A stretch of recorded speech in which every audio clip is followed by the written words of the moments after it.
El libro de los Hechos es muy emocionante en el sentido que conecta la vida del Señor, lo que Jesucristo hizo por la humanidad, lo que la iglesia comenzó a hacer y a practicar, y luego las cartas o lo que Pablo escribe y las cartas del Nuevo Testamento, lo que traen es doctrina. Traen doctrina y traen regulación de conducta. ¿Cuántos saben que tenemos que ser regulados en la conducta? ¿Sí? Entonces las cartas paulinas lo que hacen es traer base bíblica para regular la conducta. Y luego por supuesto tenemos el libro de Revelaciones, el libro de Apocalipsis, donde ya el final está determinado.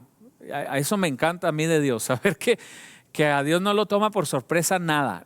Él sabe exactamente, ya sabe de qué color van a ser las puertas de la Nueva Jerusalén, los muros, todo, ya está planeado, ya Dios tiene el nuevo árbol de la vida, el río que va a sanar a las naciones, cielos nuevos, tierra nueva. A Dios no lo agarra por sorpresa absolutamente nada. Pero antes de entrar a temas de doctrina y regulación de vida cristiana, que otra vez es importante las dos cosas, la base bíblica y la aplicación en nosotros de lo que la Biblia dice. Conocer la Biblia no es suficiente. La mayoría de los que estamos aquí ya la conocemos. El reto es aplicarla al carácter, a la manera de hablar, aplicarla a la conducta todos los días. Ese es el reto. Pero antes de entrar a esa parte vamos a analizar qué estaba haciendo la iglesia del libro de los Hechos. Amén.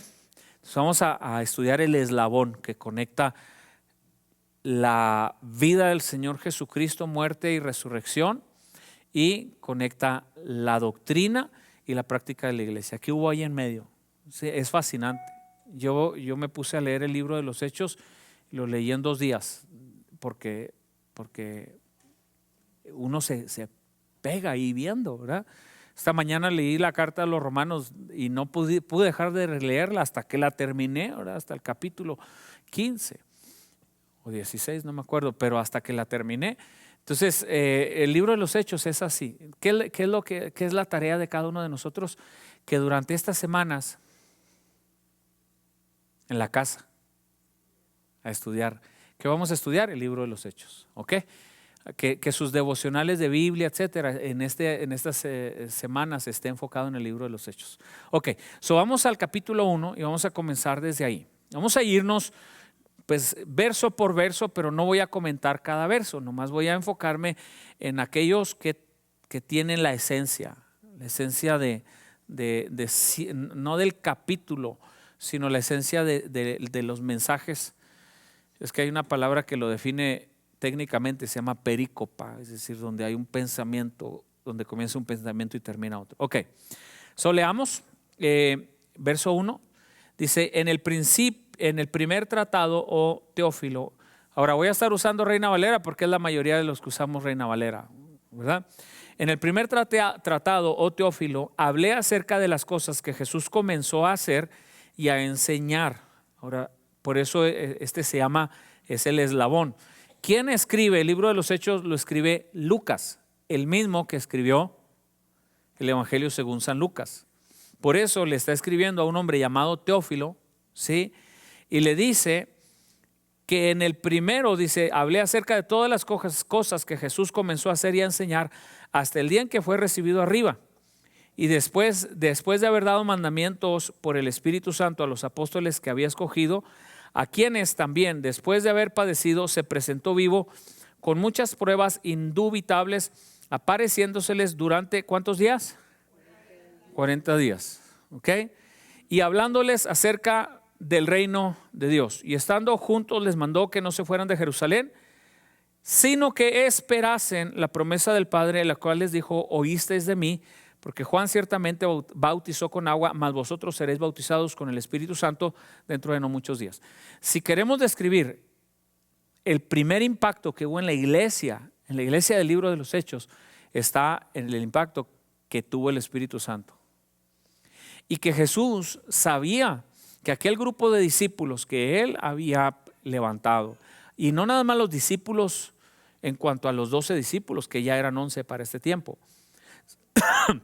sino para todos los seguidores, los que habían creído al Señor Jesucristo. Jesús sabía que esa gente se estaba quedando sin esperanza, que al momento en que él fue crucificado, se pueden imaginar toda la confusión, pensamientos que hubo en el corazón de sus discípulos, de los seguidores de Jesús, al darse cuenta que el hombre que habían seguido por 3 años acaba de morir. ¿Qué habrá pasado por la mente de ellos en cuanto a su futuro, por ejemplo? Por eso Pedro dice, no, yo ya me voy a ir a pescar. Por eso Pedro dice, no, aquí este asunto se acabó. Se murió el maestro.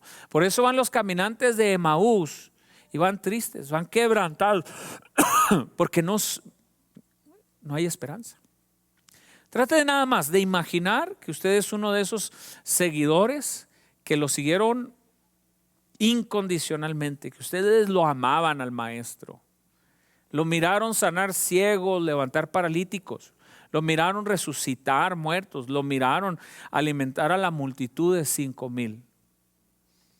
Y ustedes traían la esperanza de la restauración del reino de Israel. Ustedes traían la esperanza de que las cosas ahora sí iban a cambiar. Que el Mesías, por la que ustedes, sus padres, sus abuelos, bisabuelos, tatarabuelos, generaciones habían estado orando. El Mesías finalmente había llegado.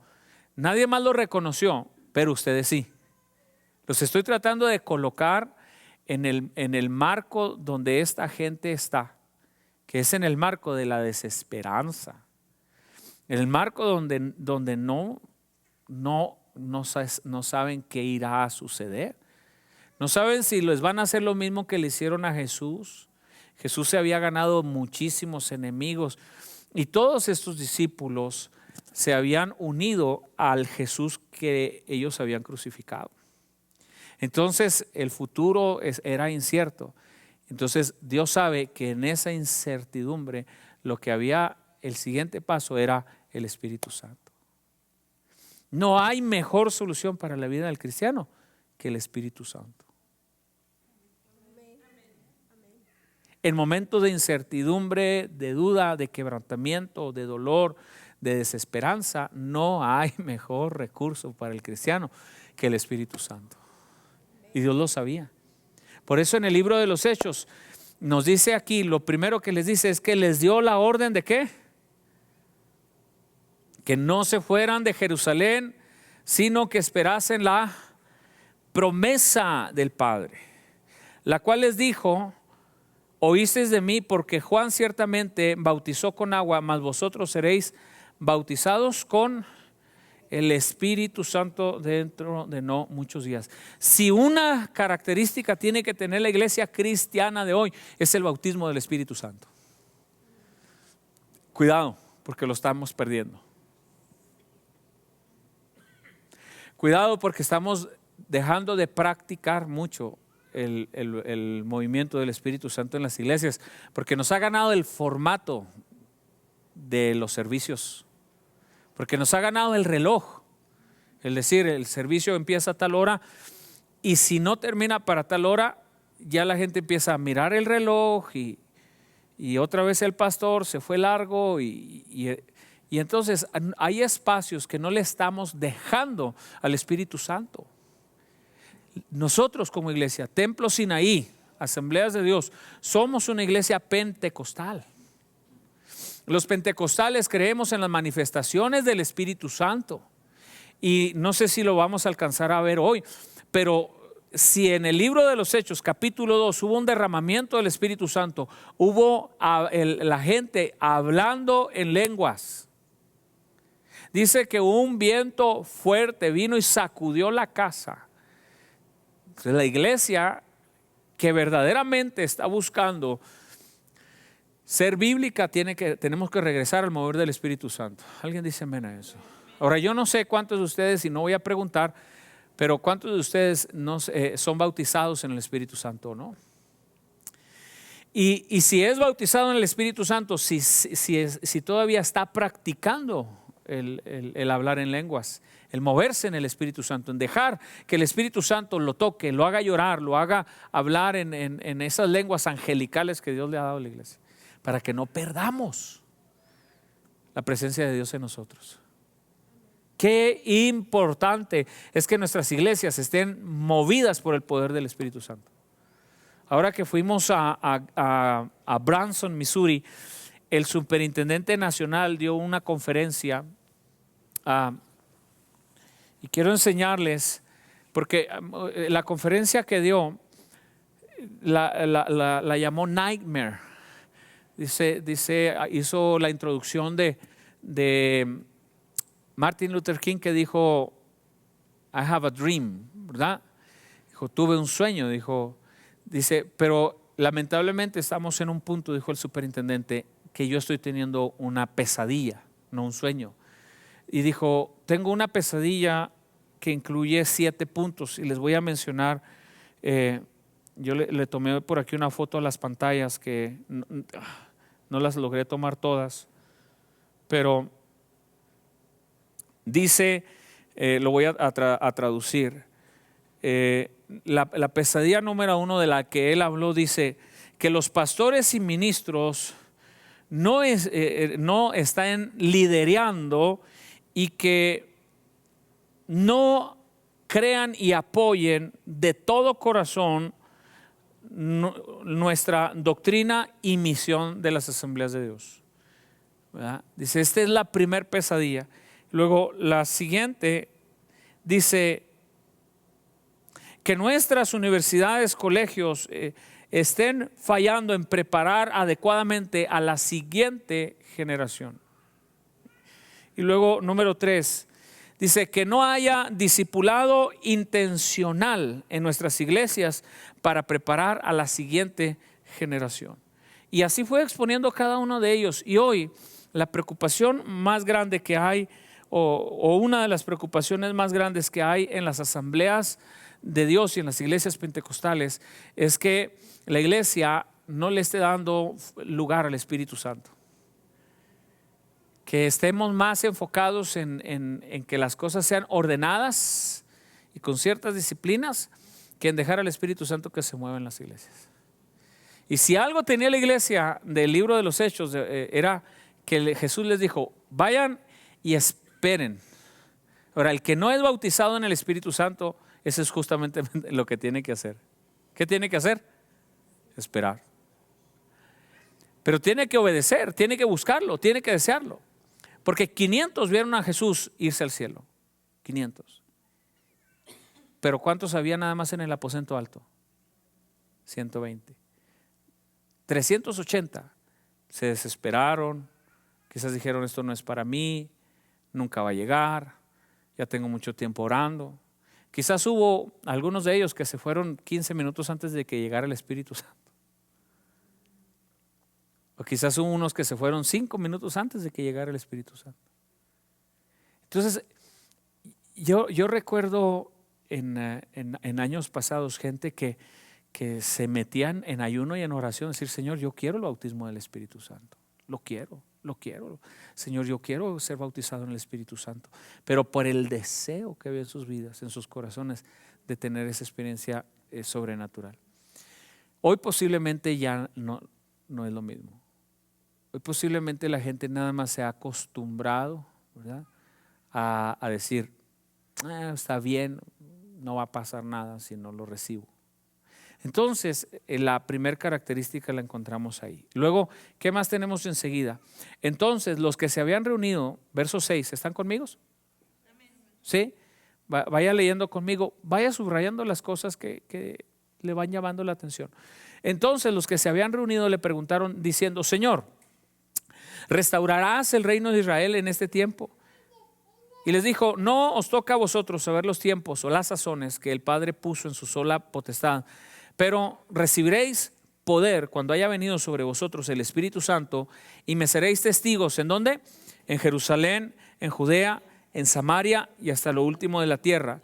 Y habiendo dicho estas cosas, viéndolo ellos, fue alzado y le recibió una nube que le ocultó de sus ojos, y estando ellos con los ojos puestos en el cielo, entró, entre tanto que él se iba, he aquí se pusieron junto a ellos 2 varones con vestiduras blancas, los cuales también les dijeron: varones galileos, ¿por qué estáis mirando al cielo? Este mismo Jesús que ha sido tomado de vosotros al cielo, así vendrá como le habéis visto ir al cielo. ¿Qué tenemos aquí? Ya tenemos a Jesús, al Jesús ascendido. Es el último adiós. El último adiós visual. Hasta este momento todavía lo volvieron a mirar. Tenían la esperanza de que todavía estaba ahí, pero en ese momento se va y les dice que va a volver. Y eso genera esperanza en la iglesia. Ahora, ¿con cuál pregunta comienza esta parte? Dice: Señor, ¿restaurarás el reino de Israel? ¿Qué? ¿En cuál tiempo? En este. ¿Y qué les dice Jesús? Dice: no les toca a ustedes saber, pero les habla de su siguiente venida. A ver, déjeme ver si estoy tratando de enseñar aquí apropiadamente. Ellos quieren saber el aquí y el ahora. ¿Vas a restaurar el reino de Israel aquí, hoy mismo, aquí, en este tiempo? Y Jesús les dice: miren, no les toca a ustedes saber los tiempos que le pertenecen a Dios. Pero al final les dice: pero voy a regresar. ¿Qué les deja en medio? Les deja en medio, les dice: recibiréis poder, y les dice: ustedes serán mis testigos. Entonces, para Dios no es tan importante, no es más importante el final como lo es el proceso. ¿Alguien está entendiendo el mensaje, hermanos, en esta noche? Ustedes y yo lo que queremos es llegar, que pasen las cosas. Oramos para un milagro, pero queremos que el milagro suceda ya, porque nos interesa llegar. Queremos que Dios nos use, pero que nos use ya. ¿Verdad que sí? Queremos que nos bautice, pero que nos bautice ya. Y para Dios no es complicado hacer que las cosas sucedan, pero lo que Dios quiere es que aprendamos los procesos, los tiempos. Que hay cosas que tienen su tiempo, y lo dice Eclesiastés, dice: todo tiene su tiempo debajo del sol, todo tiene su tiempo. Entonces, a veces se nos afigura que Dios no escucha. Pues le estoy pide y pide y no me escucha. He orado y orado y orado y no me escucha. ¿Por qué? Porque ustedes y yo somos como los discípulos. Queremos la restauración de los tiempos ahora, ya. Y Dios dice: mira, yo no puedo hacer las cosas como tú quieres que las haga, pero lo que sí te puedo decir es que el tiempo final lo tengo previsto. O sea, es algo que va a suceder. Lo único que te pido es que sepas vivir el proceso. Yo tengo una predicación, ¿verdad?, que se llama Viviendo entre los 27 libros del Nuevo Testamento. Aprendiendo a vivir entre el libro de Mateo y el libro de Apocalipsis. ¿Qué hay en medio de Mateo y Apocalipsis? ¿No es cierto? ¿Cuántas historias? ¿Cuántas experiencias? ¿Cuántos fracasos? ¿Cuántos pecados se relatan? ¿Cuántas iglesias se fundaron? ¿Cuántos viajes misioneros? ¿Cuántas cartas? ¿Cuánta formación de líderes? ¿Cuánta interacción entre Pablo, los judíos, los religiosos, los judaizantes? ¿Cuánta fricción hubo ahí? Y que a ustedes y a mí nos ha tocado la maravillosa aventura de vivir en medio de todo eso. ¿No es cierto? Ahora, ¿Cuántos quieren que ya Cristo venga? ¿Sí les gustaría que Cristo ya viniera? Sí, ¿verdad que sí? ¿Por qué no? ¿Verdad? Pero ¿no es cierto que hay cierta dosis de egoísmo en eso? ¿O no? Porque ya no queremos batallar, ya no queremos sufrir, ya no queremos vivir los 27 libros del Nuevo Testamento. Quisiéramos brincarnos de preferencia hasta Apocalipsis capítulo 19 en adelante, ¿verdad?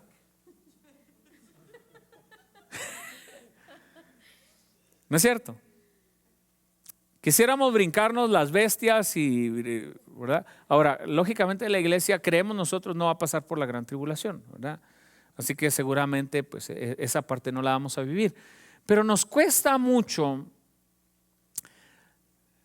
pensar y hacernos a la idea de que hay que vivir la carta que Pablo escribe a los Gálatas. Que nos cuesta vivir los consejos que escribe Santiago, ¿verdad?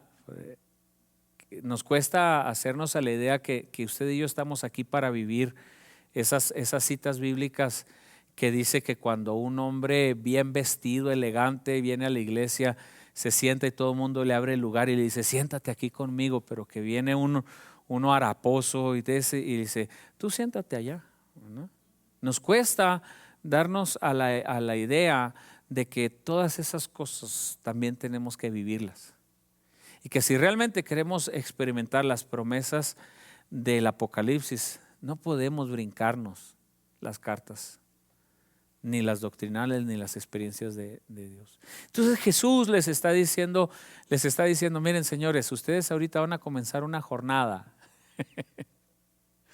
que les va a tomar el resto de la vida vivir. Ustedes están comenzando ahorita, por eso compromiso. ¿Qué vas a estar enseñando? Me dijiste en tu curso. En Descubriendo el Ministerio, pero hubo dos cosas que añadiste ahí que me enseñaste el otro día. Constancia. Constancia esforzada. Constancia. Porque la constancia cualquiera lo puede hacer, pero esforzarse dentro de la constancia. Okay. Constancia esforzada. Entonces, constancia esforzada. O sea, constancia intencional. Voy a permanecer.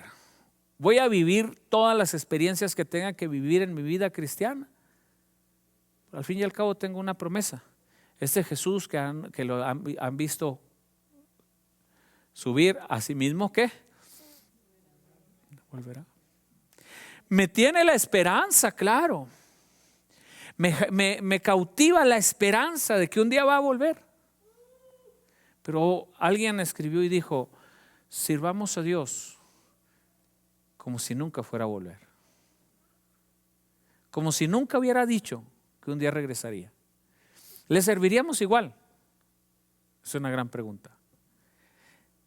Si él no hubiera dicho, voy a volver, si no nos hubiera prometido vida eterna, si no nos hubiera prometido cielos nuevos, tierra nueva, si no nos hubiera dicho que enjugaría todas las lágrimas de nuestros ojos, que no habría más llanto, ni más tristeza, ni más dolor,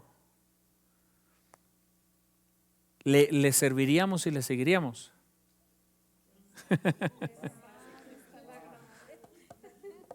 ¿Ah? Si así, ¿verdad? Tremendo. Tremendo. Yo espero al Señor Jesucristo. Sé que un día va a volver. ¿Alguien lo cree conmigo? La Biblia lo dice, pues. Así vendrá como le habéis visto ir al cielo. Esa es la promesa allá. Me mantiene conectado a esa promesa. Pero ¿qué me mantiene conectado al diario vivir? A la constancia esforzada. Me gustó cuando me platicó Urias lo que había metido al curso. A la constancia esforzada. Yo quiero ver al Señor Jesús. Yo sé que un día va a venir de acuerdo a lo que la Biblia dice. La pregunta es si yo seguiría siendo pastor si no hubiera dicho eso. Si yo seguiría predicando con la misma pasión, amor, sacrificio que lo hago, si Él no me hubiera dicho que fuera a regresar. Pero como Él sabe que lo necesitamos, les dijo a los discípulos, miren, no les toca saber los tiempos. Yo sé que ustedes quieren que todo suceda hoy, pero no lo voy a hacer. No está así en los tiempos de Dios, no está así en la agenda de Dios, pero un día va a regresar. Un día va a volver. Lo único que te pido es que aprendas a vivir en medio los procesos. Ahora, nos puede gustar o no los procesos, porque muchos de ellos son muy dolorosos. ¿No es cierto? Pero hermanos, no hay nada nuevo debajo del sol. Dele una leidita, ahora que va a leer el libro de los Hechos, observe qué vivió Pablo. Y me dice usted si fue fácil.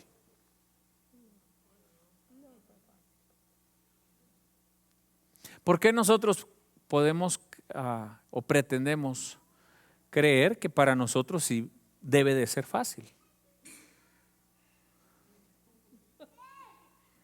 ¿Somos mejores que Pablo?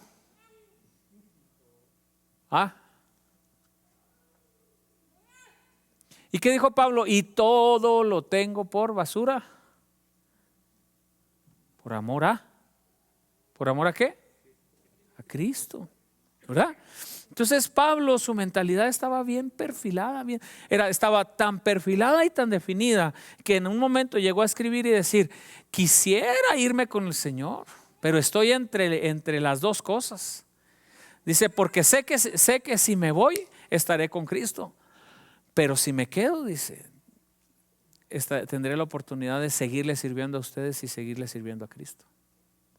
Para mí el vivir es Cristo, y dijo, morir es ganancia. Pablo entendió el asunto de los procesos, la jornada. Llegar es bonito, pero la jornada. Por eso dice la Biblia, irá andando y llorando. Andando y llorando. Unos nomás lloran, no andan, ¿verdad? Nomás lloran. ¿Sí? Irá andando y llorando. Andando y llorando.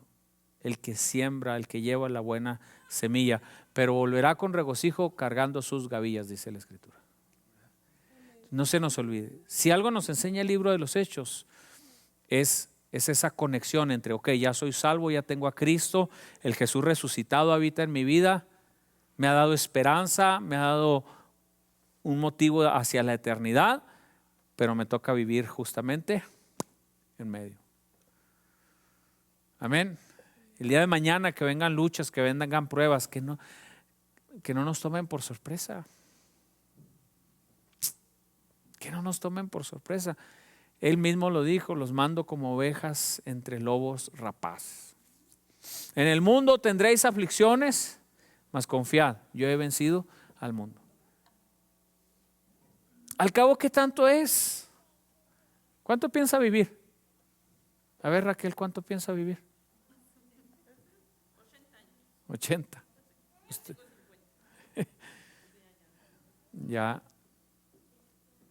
Ya anda el tanque casi en 3/4, ¿verdad?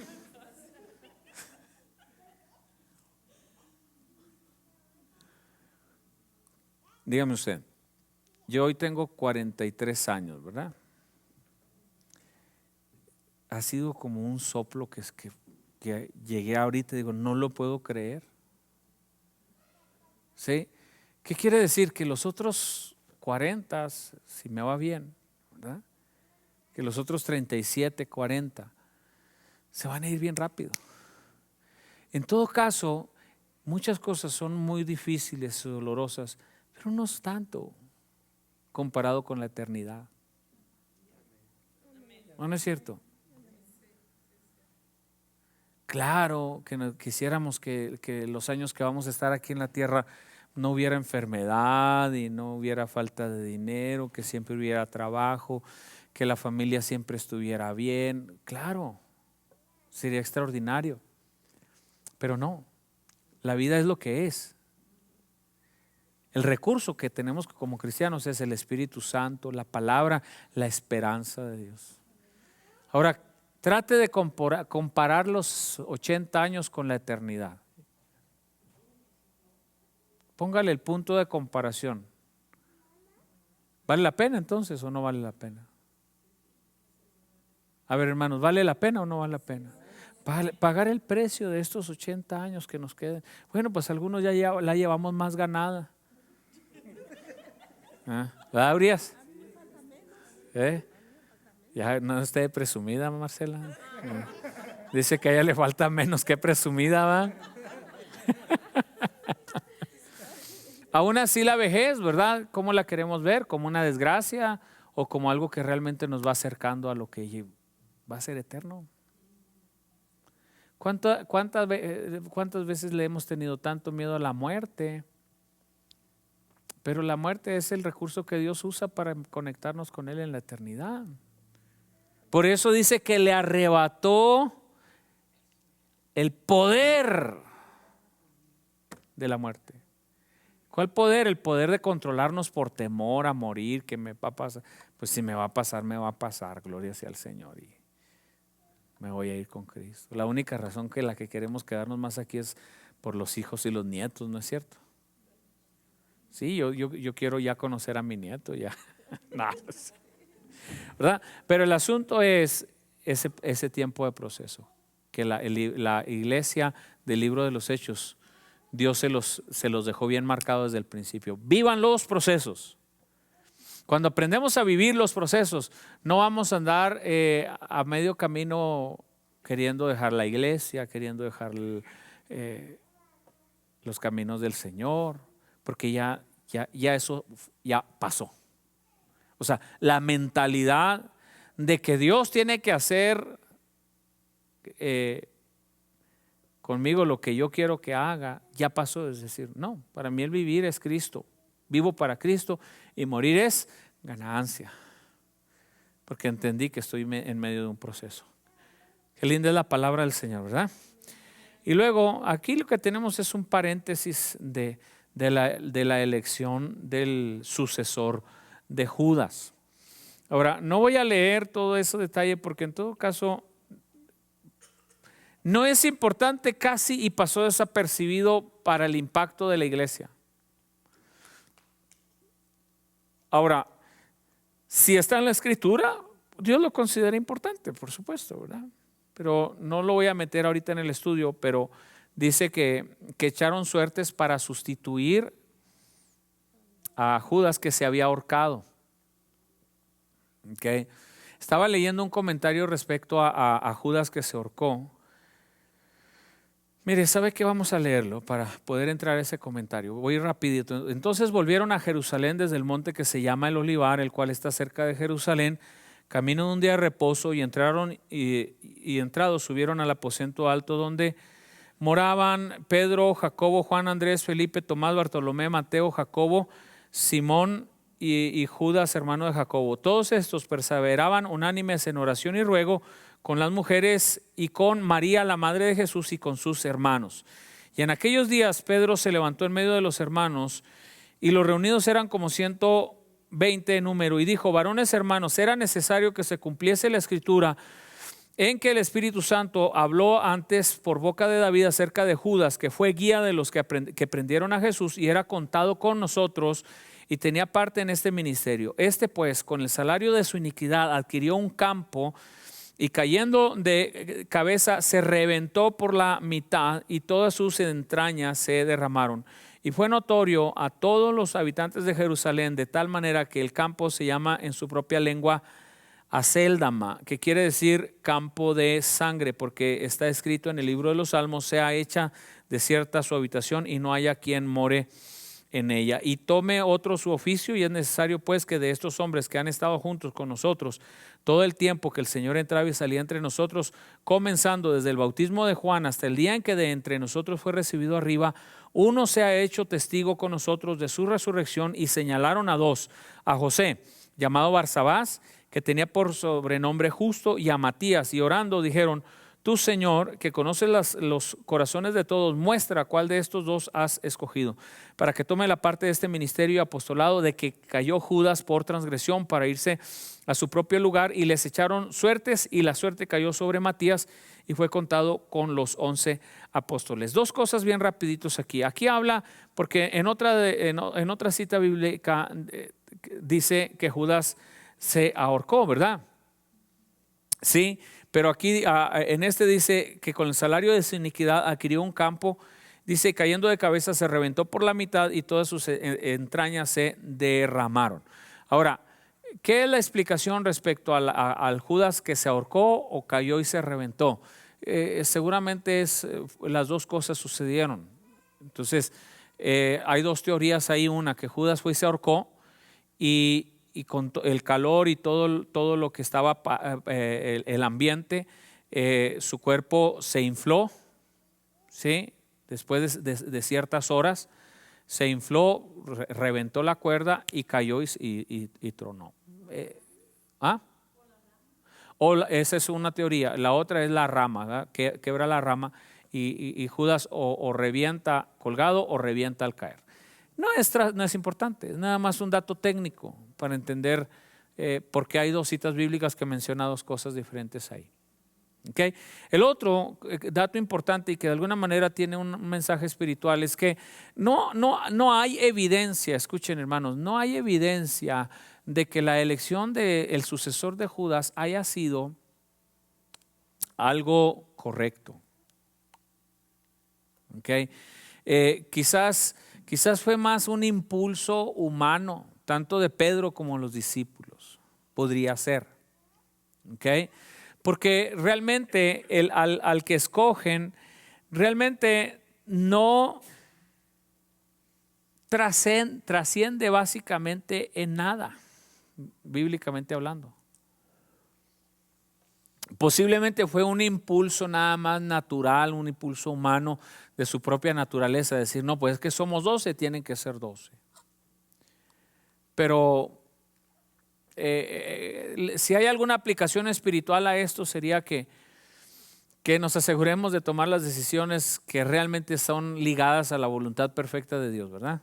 Porque aquí lo que dice y le echaron suertes, ¿verdad? Es decir, yo no sé, los mexicanos usamos el volado, ¿verdad?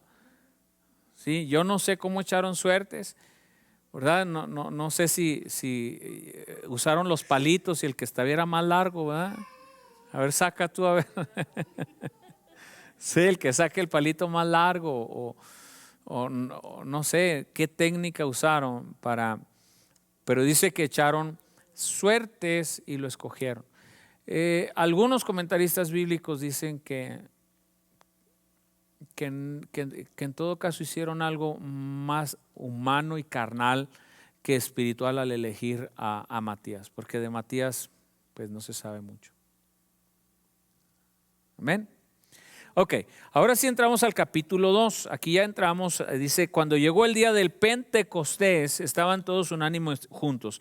El día del Pentecostés era una fiesta judía que se celebraba justo 50 días después de la Pascua. No se le olvide, porque ustedes son pentecostales. Y nosotros adquirimos el nombre de Iglesia Pentecostal precisamente del libro de los Hechos capítulo 2, por la manifestación del Espíritu Santo. ¿Okay? Por lo que sucedió en el libro de los Hechos capítulo 2 es que ustedes y yo somos pentecostales. Créame que ese asunto yo llegué a conocerlo 150 años después de haber sido cristiano. Nací en un hogar cristiano, estuve en todas las escuelitas bíblicas que hacían, por cierto, fíjense, así nada más un testimonio. La iglesia donde estuve predicando en Denver este fin de semana, ya en lo que estuve enseñando viernes y sábado y el domingo, ya, ay no, es Siri, hermanos, captó el micrófono. Entonces, la iglesia, resulta que ya en lo que voy platicando se acerca la esposa del pastor y una hermana de ella y me dicen, te vamos a platicar algo. Dice, ahorita que hablaste de Matachic, dice, ya sabemos quién eres. Cuando tú eras niño, dice, mi hermana y yo íbamos y les hacíamos escuelitas bíblicas de verano a ustedes. Qué historia, ¿verdad? En el sentido de que, no, que vas a ver, que no me acuerdo ni qué desayuné esta mañana, hermana nena. Entonces, pero fíjese cómo qué importante es la fidelidad en gente que ama a Cristo y le sirve a Cristo. Las maestras de los niños.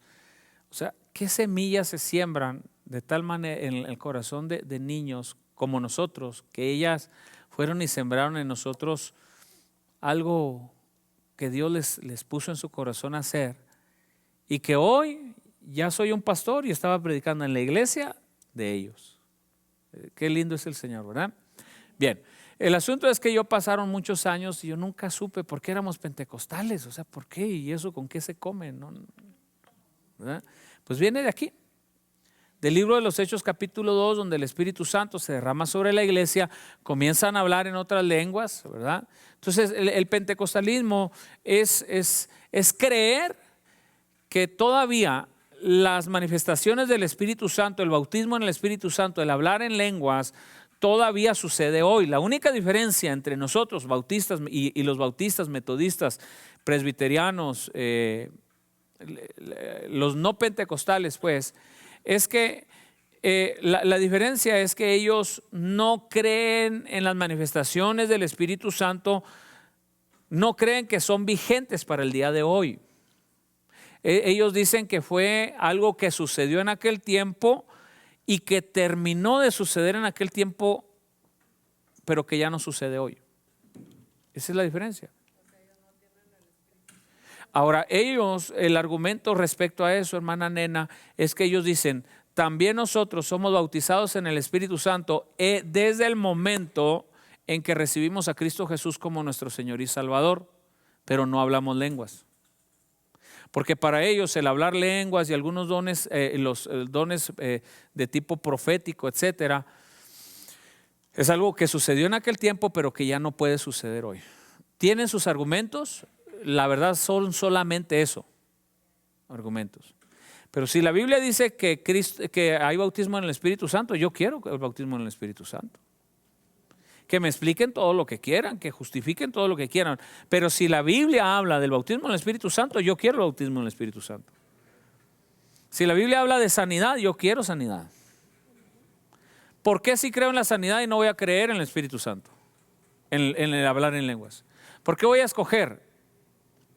Porque hoy sí puedo creer que Cristo sana, pero prefiero no creer que el bautismo en el Espíritu Santo era nada más para aquel tiempo. No hace mucho sentido. ¿Sí me explico? Entonces, podemos justificar doctrinalmente eso, tratar de darle todas las vueltas que podamos darle al asunto, pero el bautismo en el Espíritu Santo es bíblico, estuvo ahí y ha estado por todos estos años alrededor de la iglesia. La manifestación con la evidencia física de hablar en otras lenguas, ¿verdad? Esa es la diferencia. Por si algunos de ustedes se preguntan, bueno, ¿y cuál es la diferencia? Básicamente es esa. El resto de la doctrina es casi la misma. Es decir, ellos no, como digo, no practican o no creen en la manifestación del Espíritu Santo. ¿Okay? Entonces, hablando del Pentecostés una vez más, el Pentecostés era una fiesta judía ordenada en el Antiguo Testamento que tenía lugar exactamente 50 días. Pentecostal, penta es de 5, 50. ¿Ok? 5 semanas después de la Pascua. ¿Ok? Entonces, esa fiesta del Pentecostés, imagínense, hermanos, por eso, ahorita vamos a ver, dice que había gente de toda la región, porque era una de las fiestas ordenadas para los judíos. Tenían que estar ahí. El que se consideraba un verdadero judío tenía que estar en ese lugar. Dice, cuando llegó el día del Pentecostés, estaban todos unánimes, juntos, y de repente, dije 5 semanas, son 7 semanas, porque son 50 días. nada más para corregir el récord. ¿Sí? Son 7 semanas. Y estaban todos, porque son 50 días, estaban todos unánimes juntos y de repente vino del cielo un estruendo como de un viento recio que soplaba, el cual llenó toda la casa donde estaban sentados y se les aparecieron lenguas repartidas como de fuego, asentándose sobre cada uno de ellos y fueron todos llenos del Espíritu Santo y comenzaron a hablar en otras lenguas según el Espíritu les daba que hablase. Y moraban entonces en Jerusalén judíos, varones piadosos de todas las naciones bajo el cielo. Y hecho este estruendo, se juntó la multitud y estaban confusos porque cada uno les oía hablar en su propia lengua y estaban atónitos y maravillados diciendo, mirad, ¿no son galileos todos los que hablan? ¿Cómo pues les oímos nosotros hablar cada uno en nuestra lengua en la que hemos nacido? Partos, medos, elamitas y los que habitamos en Mesopotamia, en Judea, en Capadocia, en el Ponto y en Asia, en Frigia y Panfilia, en Egipto y en las regiones de África, más allá de Cirene, y romanos aquí residentes, tanto judíos como prosélitos, cretenses y árabes, les hemos oído hablar en nuestras lenguas las maravillas de Dios, y estaban todos atónitos y perplejos, diciendo unos a otros, ¿qué quiere decir esto? Mas otros, burlándose, decían, están llenos del Espíritu Santo. Una manifestación tan poderosa del Espíritu Santo que el lugar se sacudió. Están llenos de mosto, están borrachos. ¿Ok? Están borrachos, es lo que quiere decir. Ahora, mi esposa y yo tuvimos la oportunidad de estar ahí en el aposento alto en Jerusalén, en las orillas de Jerusalén. Uf. Qué lugar más lindo para estar. Digo, fue un acontecimiento que le cambió la historia a la iglesia en ese tiempo. ¿Se imaginan, hermanos? Dice que el lugar literalmente se sacudió. De repente vino del cielo un estruendo, como de un viento recio que soplaba. Dice que llenó toda la casa y empezaron a hablar. Según que el Espíritu Santo les daba que hablase. Así es como funciona el Espíritu Santo. Tú lo esperas, tú lo buscas, tú obedeces. Y cuando menos piensas, pum, llega. ¿Y qué es lo que va a suceder? El Espíritu Santo te va a dar que hablar. Punto. Predicadores que quieren presionar el asunto, ¿verdad? Y decir, y le dicen a la gente, diga mucho gloria a Dios, gloria a Dios, gloria, gloria, gloria, hasta que se le lengua la trave, ¿verdad? No tiene que, al Espíritu Santo no hay que ayudarlo. Nomás hay que estar ahí diciendo, Señor, aquí estoy, lléname, lléname, lléname, te necesito, Señor. Esto quiero que sea verdad en mi vida. ¿Qué sucedió? Que dice que toda aquella gente los escucharon hablar en sus propias lenguas. El hablar en lenguas, el bautismo del Espíritu Santo, tenemos que entender las dos implicaciones que hay respecto al área de lenguas. Número 1 tiene que ver con lenguas humanas y el número 2 tiene que ver con lenguas angelicales. ¿Okay? Lo mismo, el Espíritu Santo puede bautizar a una persona y capacitarlo para hablar una lengua humana, que bautizarlo y darle lenguas de tipo angelical. Las lenguas de tipo humana son las que conocemos, chino. Hay un montón de testimonios de cristianos que al ser bautizados en el Espíritu Santo empiezan a hablar un lenguaje que no es el de ellos y que nunca lo estudiaron. Ha sucedido muchas veces. Y las lenguas que escuchamos muy seguido en nuestras iglesias son lenguas de tipo angelical. Por eso no tienen sentido para nuestra mente. Esa es la razón. No tienen sentido porque son lenguas angelicales. ¿Okay? En este caso dice que los escuchaban hablar en su propia lengua. Evidentemente, seguramente había gente también hablando lenguas angelicales, pero nadie dijo nada de eso. Nomás dijeron, tan borrachos. Entendemos la expresión. Algunos identificaron las lenguas humanas y los que vieron que estaban hablando otras cosas raras, dijeron, estos están. ¿Sí? Entonces, ese es el acontecer de que que hizo el boom en la iglesia del libro de los Hechos fue el Espíritu Santo. No se nos olvide que podemos tener todo, pero si nos falta el Espíritu Santo, le falta vida a la iglesia. Le falta vida a la iglesia. Una de las cosas que hoy observamos y vemos en iglesias pentecostales aquí en los Estados Unidos es iglesias donde falta mover del Espíritu Santo, falta vida. Y una de las, en estas conferencias que estuvimos en Branson, nos dejaron interactuando entre las mesas, dando nuestra opinión respecto a lo que el doctor Burr había dicho. Y mi opinión a la mesa fue la siguiente: la iglesia está tan cuadrada dentro de los programas que ya no hay tiempo para un llamado al altar, ya no hay tiempo para dejar al Espíritu Santo moverse en medio de la iglesia al final del servicio. Y lo que hace el predicador es que termina su gran mensaje y muy buenos mensajes, ¿verdad? Por cierto. Entonces termina el mensaje, lo culmina, lo entrega el mensaje a la iglesia, recoge su papel y deja el lugar para seguir con el programa. ¿Qué es lo que pasa? Que sabemos, hay iglesias que hoy saben muy bien la teoría, muy bien la base bíblica, pero no le estamos dando tiempo al Espíritu Santo para que se mueva. Entonces la profesionalización, claro que ese predicador se ve muy profesional, ¿verdad? Porque es como un conferencista que va, entrega muy bien, termina, deja el lugar y que alguien más le siga con lo que está. Entonces se mira muy profesional, se mira muy bien. Creo que en ese sentido no hay nada más que decir, pero no le está dejando el Espíritu Santo tiempo para que toque el corazón. Qué lindos son los tiempos en el altar, ¿no es cierto? ¿Verdad que sí?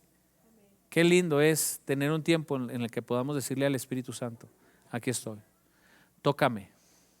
Ya me hablaste con la palabra, tócame, lléname, bautízame. Y dejar que haya un mover fresco todos los días, fresco, en cada servicio del Espíritu Santo.